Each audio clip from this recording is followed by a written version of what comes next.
The impudence, the audacity, the unmitigated gall of those knuckleheads of liberty podcasters, daring to voice opinions outside the mainstream of accepted thought.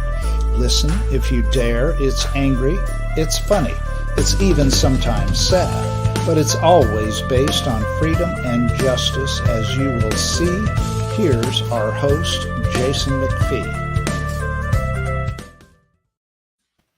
Welcome to the Knuckleheads of Liberty. We're coming to you on November 14th, 2022, just about a week after the midterms. Boy, I tell you, it always seems depressing for libertarians after these things. But, we have an escape for you this time. We're going to be talking about free speech issues, and we have a special guest today from FIRE, Zach Greenberg. And FIRE is the Foundation for Individual Rights and Expression. So he'll help us discuss some of these free speech issues. So before we jump into them, let me introduce you to the panel. In our upper left-hand corner, we have Leon the Word Brathwaite, last word in Liberty. He is a retired engineer in the state of California. No Screaming Eagle this week, but hopefully he'll be back next week. And in our upper right-hand corner, we have Zach Greenberg, our guest today from FIRE. He is the Senior Program Officer, Student Organizations and Campus Rights Advocacy for FIRE. So let's jump into some of these topics. We've got them from far and wide today. And our first stop in talking about free speech is Iran. So, boy, they've got some interesting stuff going on there. So, this almost really shows, how terrible things can get if we don't really watch our rights and pay attention to them here in this country, because boy, I tell you, they're talking about hijabs, which are, kind of like a form of mask, and all of the just horrific things that can come when people try and force some of these things on other people. And there they had a woman who was, her name was Masha Amini, and she was apparently a 22-year-old woman who was visiting, I guess, she was a Kurdish woman, and yes. The police arrested her, and I guess she wasn't wearing her. Let's see, it's a hijab. It's something that she must cover her hair. All women must cover their hair in these Islamic countries. Yeah, it's a face covering, and she wasn't. No, it's not face covering. No, Jason. Oh, okay, it's just the head covering then. Just the head cover. Scarf. Yeah. Okay, so just the headscarf. Okay, so and in this case, she was not wearing it in conforming with the standards that the police there wanted, and they beat her while she was in custody after they arrested her, and she wound up dying, and that led to massive protests in the country. And then it led for a call from the parliament to essentially give the death penalty to protesters there. So it's just absolutely insane. And I mean, my gosh, some of the rhetoric I remember hearing when we were talking about COVID and how some people were just fine, maybe if you weren't going to conform, you lose your job, maybe we're not even going to treat you in a hospital, or, we give you, I can remember there were cases of people waiting for an organ transplant, and they were literally not willing. They were going to say, oh, no, sorry, you're not going to get it because you're not willing to take our vaccine or something else like that. So, but anyways, this is just really crazy. I mean, they've had thousands and thousands of people protesting. It's caused a lot of disruption. And you can see in this picture here, the road is just all clogged up. Looks like there might be a car on fire there. But essentially, pretty serious rioting, going on there. So, what do you guys think about this? It just really seems like where things can spiral to if we're not careful about our rights. Well, Zach, why don't you go ahead? You're a guest on our show, so why don't you go ahead? Sure thing. Well, obviously, I don't know anything about hair scarves or hair in general, but I do know a little bit about free speech and how that impacts people's ability to wear expressive clothing. Right? Speech is not just expression. The word we say. Expression is the clothes we wear, the people we hang out with, the God we worship but not worship. And in Iran, many of these countries having an official religion of the nation and the laws of that religion being imposed upon people, you can see how repressive that may be. And the funny part is, in Iran's constitution and their policies, they do promise free speech, but it's a very different form of free speech than we're accustomed to in America, where we have a toleration of different viewpoints and ideas. And I think this situation in Iran shows how if you're going to go down this road of oppression and censorship, you're going to have to do a lot of it, because with the internet nowadays and with people out there protesting, expressing themselves, it's just really difficult to enforce a conformity and orthodoxy in a nation of I believe it's millions, tens of millions of people. It's so very easy to say, well, of course, we are here in the United States in our constitutional republic, and something like this could never happen here in the United States. We so far away from the death penalty for people who are expressing themselves in whatever form they choose. So we are so far from that. Things like that can never happen here. But when you think about this thing about cancel culture that is ongoing right now in our society, how far away are we really? In Canada, just during the COVID protests and all that, look at what was happening in Canada. Just to our north, one of the beacons of free speech in North America, and look at what they were trying to do to those truckers. The government of Canada was trying to shut down truckers in every possible way they could think about, just because they disagreed with the narrative out there. Here in the United States, we have this cancel culture where people are losing their livelihood because of something they said. There are people who are losing jobs and associations because of something that was said. So it may sound extreme that we are not at the level of what's going on in Iran right now, but how far away are we really if we don't protect free speech, if we don't protect that First Amendment, if we don't keep on having an organization like yours, Zach, really and truly fighting to make sure that the tenets of that First Amendment, that thing that give us the right of free speech and free expression, if we don't have organizations like yours out there fighting for those things, what will happen to us? If not, end up in that dark alley to where Iran is right now. Yeah, you're right. It's a slippery slope. We get a lot of case universities of administrators telling students they can't wear their letters, the fraternity letters, sorority letters on campus. Like, this may seem like a benign restriction to you, but look what's happening in Iran right now. You have to wear, you can't wear religious clothing. That's how it starts. People telling the people what they should wear, what they should believe, and punishing them for not conforming. Well, yeah. and beyond just that too. I mean, think about it. When you don't step up for those principles, when issues first come up, think about COVID, right? I mean, when we first heard 2 weeks to stop the spread, that was essentially lockdowns, right? And they were telling people that you were going to lose the right to go to work, to do, to run your business, whatever it was, and almost nobody stood up for those principles at that point. Everybody was going, "Oh, sure, okay, well, I'll be safe." I mean, there seems to be some, some kind of scare or other, I guess, communal drive to do something, and we just toss out those individual liberties so easily. It seems like.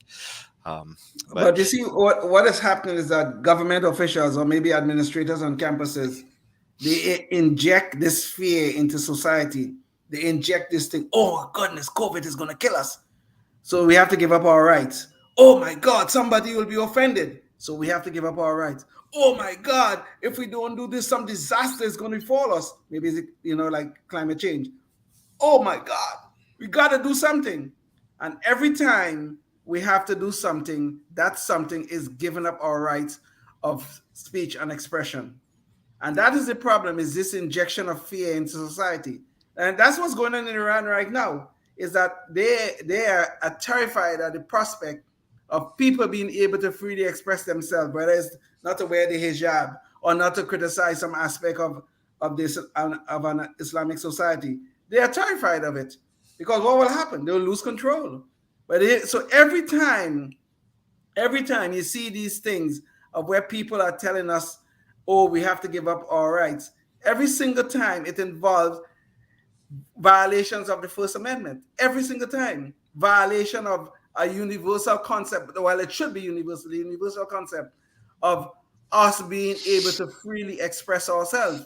And in Iran, and soon to be probably in the United States, unless we stop this, this is where we're going to end up, in this dark place where there's some governmental authority telling us what to think, what to say, and what to believe.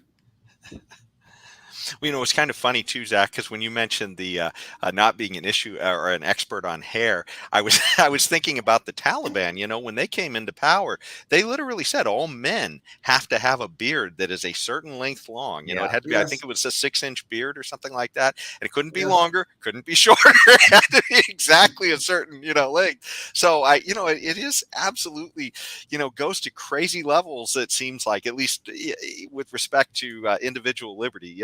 These just seem like absolute I guess things could just go to unimaginable places if we're not careful. Absolutely. Yeah. All those memes, like hairstyling from the Taliban. Here's your beard. Hair. That was very popular online when that came out. I'm glad to be in Philadelphia, not in Toronto now. Yeah. Well, speaking of unimaginable places, we're going to take you a little bit close to home for me and Leon, and that is here in California. Our our authoritarian government has decided that if you're a doctor, you can't practice unless your views are in line with that of the state on things. And so recently they passed a bill that said that a doctor, if he tells his patients something other than what has been approved on COVID dogma, that they essentially they're going to pull their license. So it just seems absolutely insane. I mean, I thought that a person's medical freedom was supposed to be between them and their doctor, not between whatever the state tells their doctor that they're supposed to do. What do you guys think about this? I mean, this seems absolutely bonkers. Yeah, these misinformation, disinformation bans are one of the most serious threats to free speech we're facing. The government doesn't have a monopoly on truth here.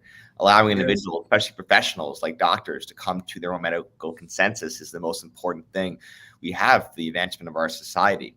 And the notion that the government has a role to play between the patient and the doctor is really an invasion of liberty, an invasion of free speech. And we need to see how this plays out. We need to understand, the text of the statute and, what it actually affects and restricts.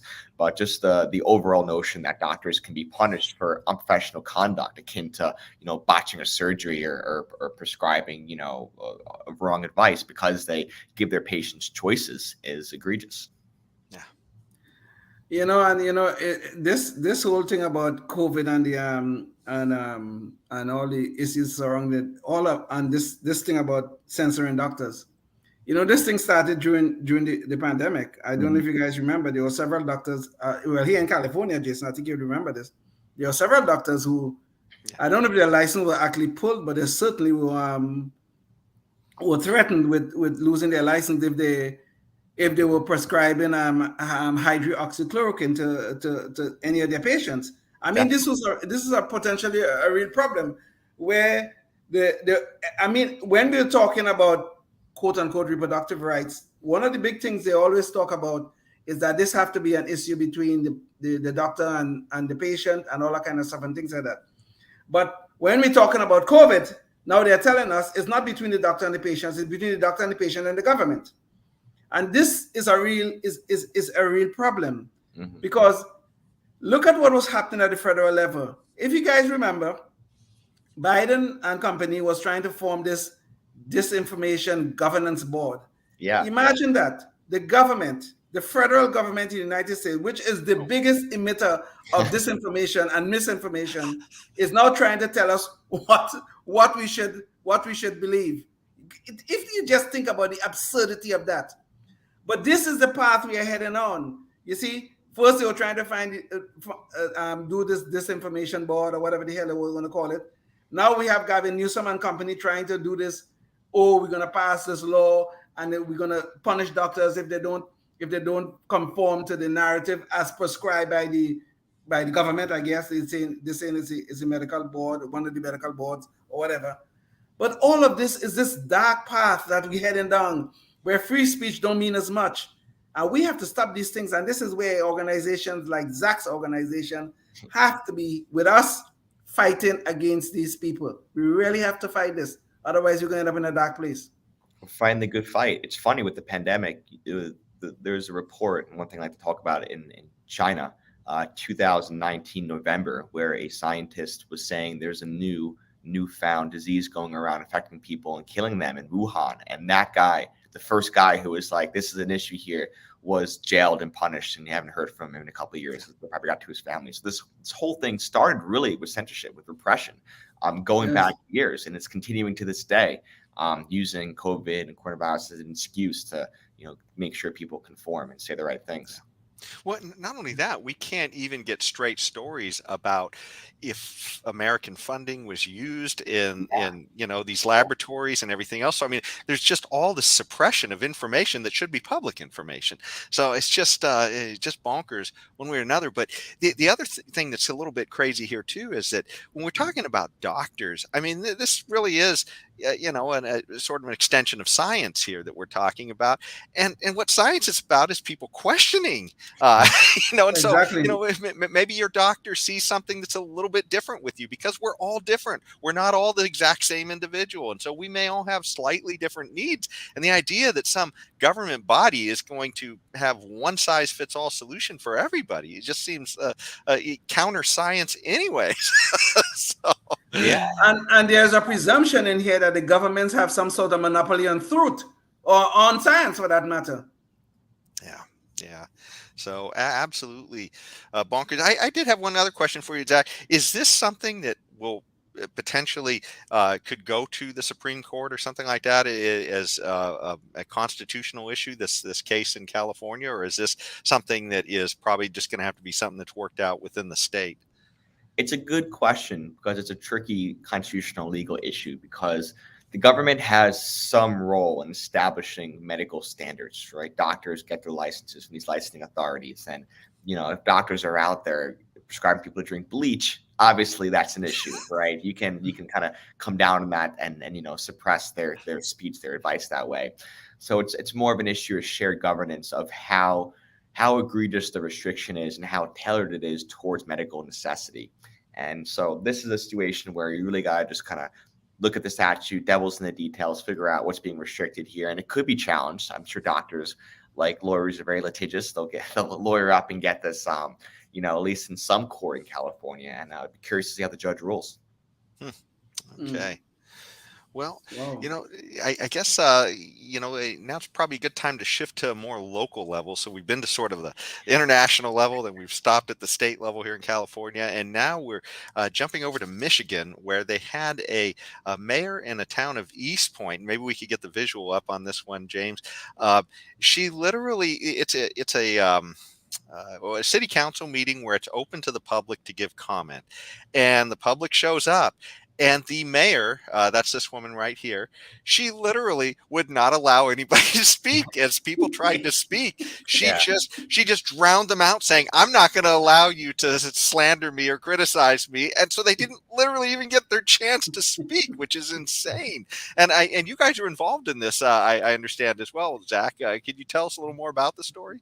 First of all, you got to love, small town America, or like people going to a public comment period and just like telling their officials what's what. It's like the purest form of democracy and free speech, right? You just go up there and you say, hey, this is what I believe in. You have to listen to me because this is a public forum. First Amendment, you're my elected official. It's part of what makes the American experience great. However, in this case, you have this mayor who's being criticized by her constituents, and she's essentially saying, no, you can't speak. We will not have speech about this issue. My mayoral tenure here about this issue in this public forum. And that is an egregious, clear violation of citizens' right to confront their governments.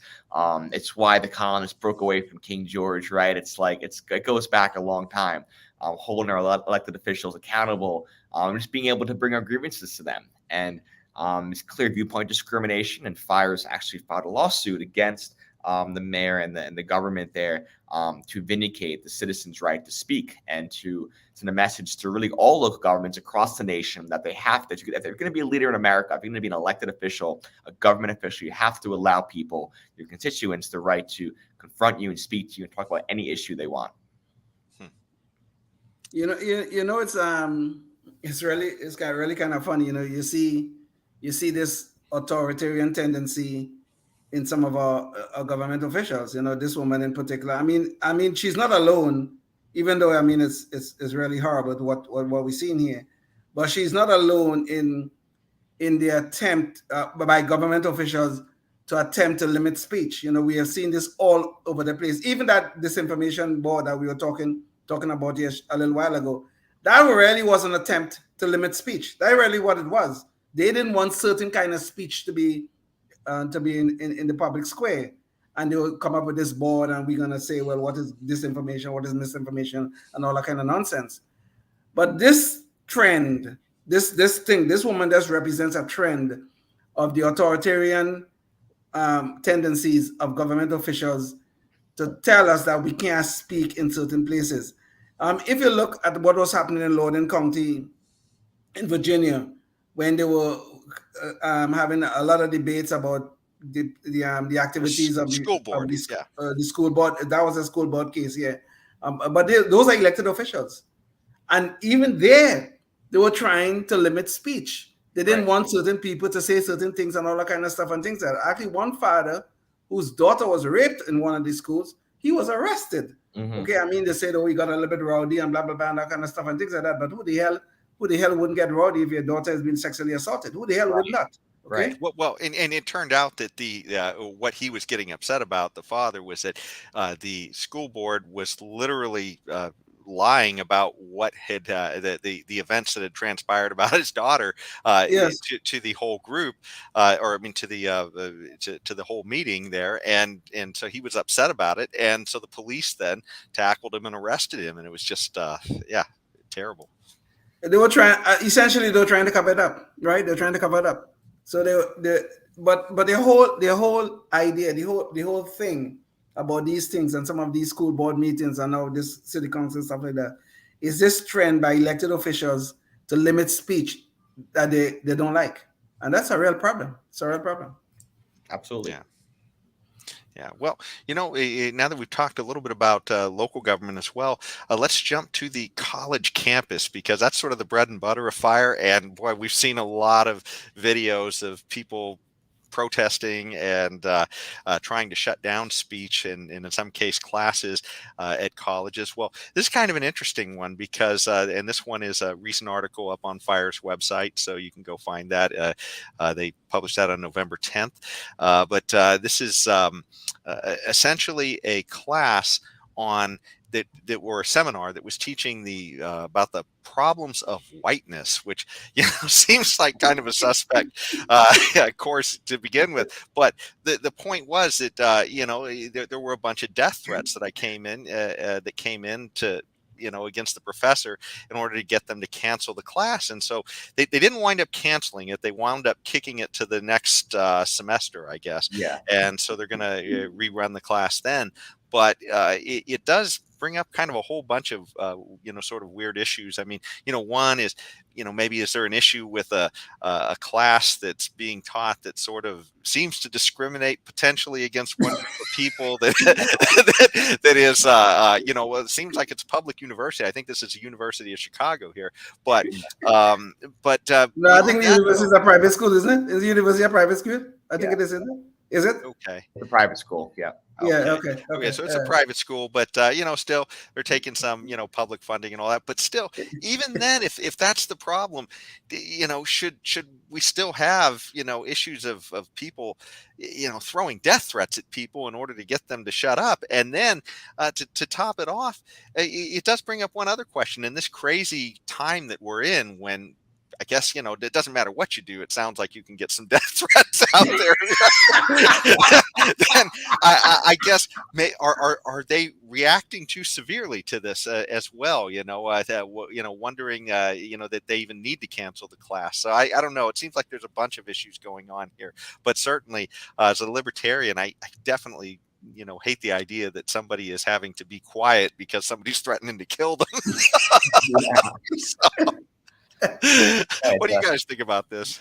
Bit of an overreaction, right? Death threats for a college class. I mean, these are massive institutions. They have, tens of thousands of different classes, everything from, Vikings and trebuchets to the problems of different races. It's a massive establishment here. And we're talking about one class problem of whiteness, which, does have a pedagogical and sociological basis, right? That essentially goes into, the history of in America, like colonialism and like slavery, stuff like that. And it's provocative, perhaps intentionally so, but still, universities and professors have the right to teach provocative classes, and students have the right to take it. And it's obviously a popular class, want to learn about it, and maybe students disagree about whiteness and whether it's a problem, but at least they come away learning something. And the issue here is that you have these outside actors trying to get a university to cancel a class because the outside actors don't like the class. And this isn't about them. It's about the students and the professors being able to teach and learn at a university that promises free speech. And it's really egregious when universities cave into these demands by canceling the class or rescheduling it. And so we understand that the class was scheduled, students still able to take the class, but still, universities should not cave. They should not give in to these demands and these threats to move their curriculum and to control what they teach. I mean, I'm really torn by this thing. First of all, what stands out first to me is the hypocrisy in all of this. Okay, to start with, the problem of whiteness. Which university in America will have a class on the problem of blackness? True. Okay, that's the first thing. Which university is going to do that? Mm-hmm. But even though philosophically I understand your point, Zach, I really do, and I think free speech should be for all, even for offensive speech, even things that I may personally find offensive. I think the right to free speech should always be protected. Seriously, except for those cases where the Supreme Court have deemed that speech is not protected. I think in all cases other than those, free speech should be protected, even in this very offensive case that we're talking about. I mean, yes. I mean, seriously. I mean, come on, problem of whiteness. Come on, for crying out loud. Maybe it's just a labeling problem.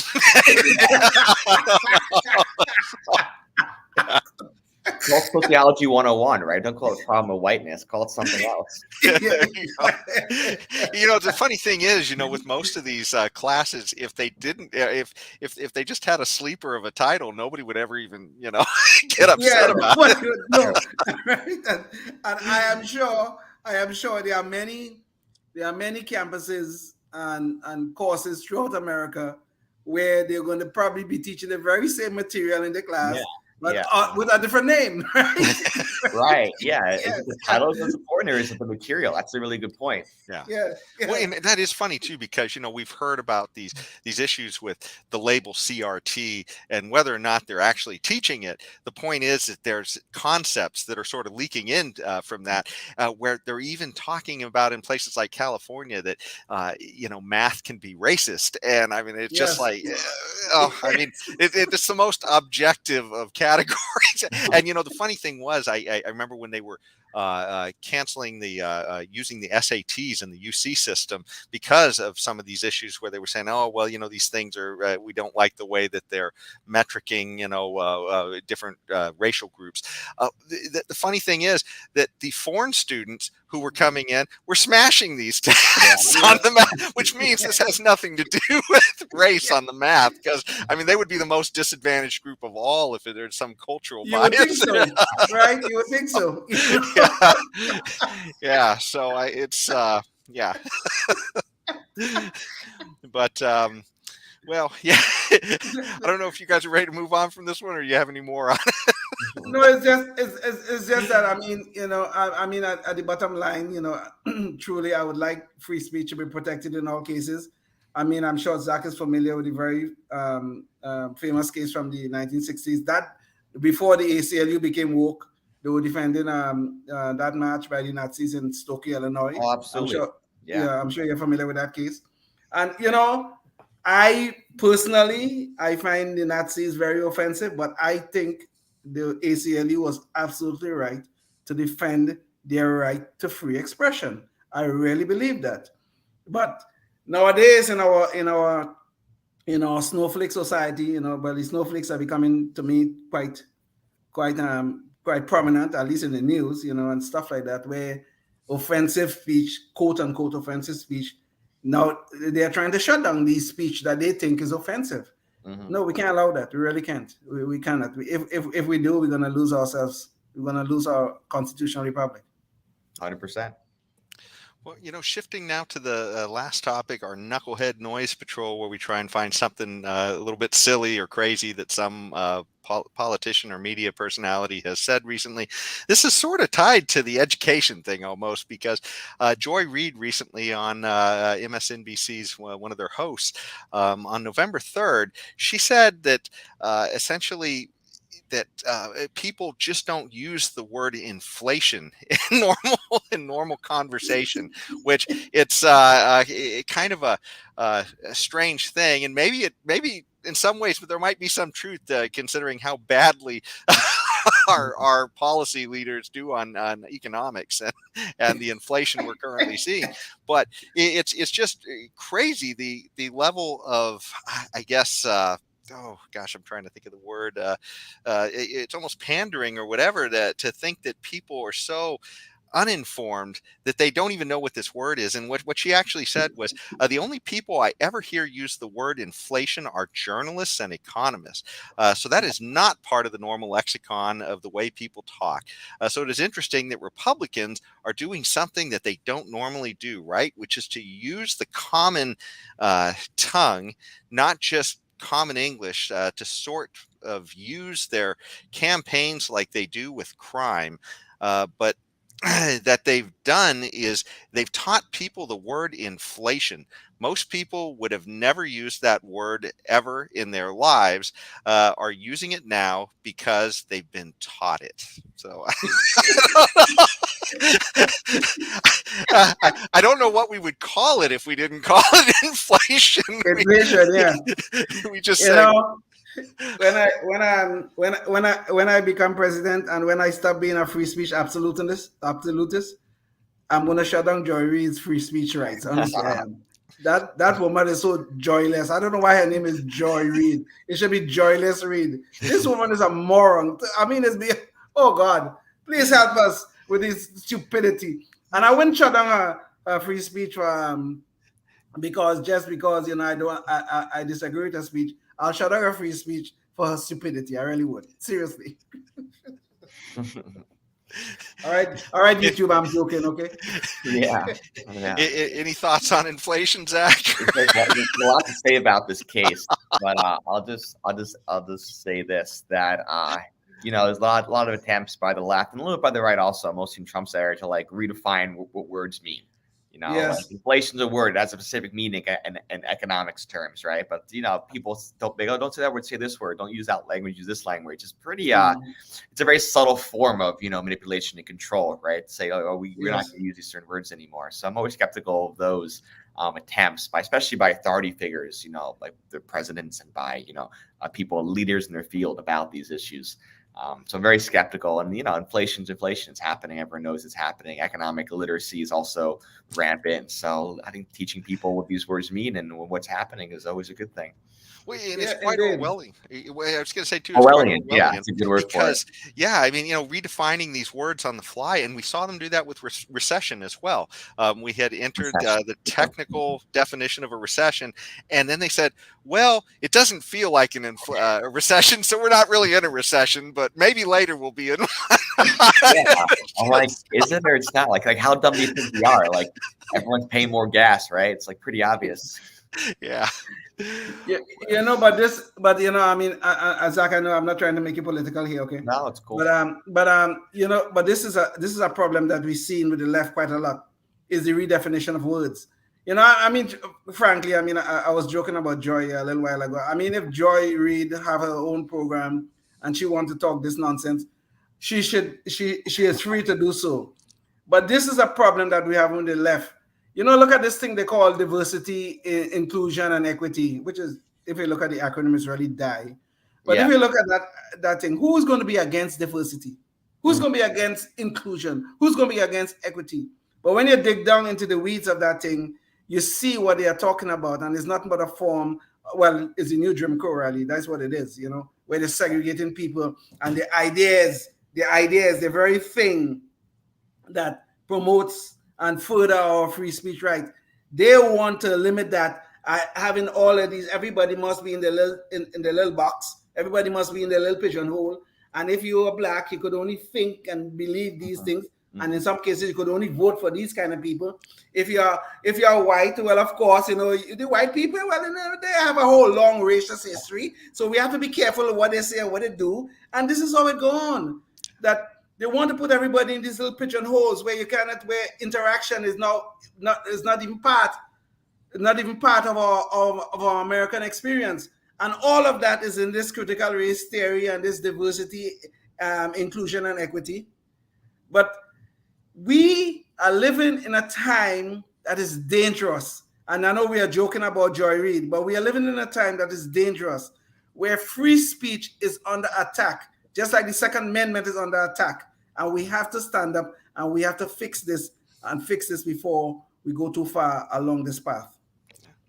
And I think it keeps the public off balance a little bit if new words are constantly being introduced to characterize things that the public wasn't familiar with. Like equity is a sort of recent new addition, it seems like, to the lexicon, where everybody who used to talk about the word equality, now suddenly it seems to have shifted toward the word equity. Right. And it just seems to be like there's always constantly new words and terms. And even with the CRT thing, I mean, look at the debate that's going on. We can't even get to the meat of what the problem is in the classroom. Everybody's arguing over the definition of what the problem is in the classroom. So yeah, it's just crazy. But anyways, I guess we're just about at the end of our show.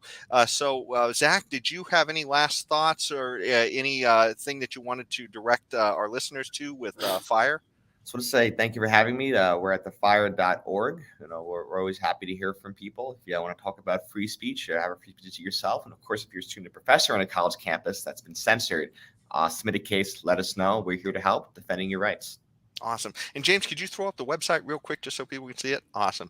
And it's thefire.org. So check that out and you can find out more about them and be able to help out as well. So, okay. Well, thanks so much for joining us today, Zach. And thanks to our listeners for listening to us. And if you want to see more of the interview with Zach, we had him on an earlier podcast. So go check that out as well. And otherwise, thanks so much for joining us and we'll see you at the next one. Until then, stay free. Yes, indeed. Life, liberty, and the pursuit of happiness, always and forever. Thank you for listening to the Knuckleheads of Liberty podcast. Find us on Facebook, Rumble, YouTube, your favorite podcast network, and at knuckleheadsofliberty.com.